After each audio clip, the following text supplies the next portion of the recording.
Hi, Blair McIntyre here from NTEK, and today I'm going to take you a walkthrough of a Wafer Loader 3 conversion from 8-inch standard silicon wafer capabilities to 8-inch silicon carbide and glass, while also still running silicon.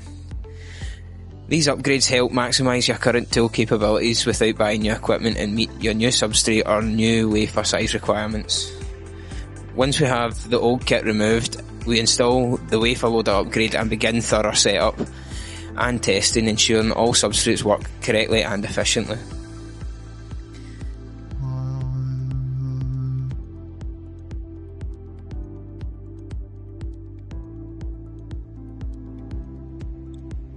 After all testing is complete, here we have a glass and standard silicon wafers running after the upgrade had been installed.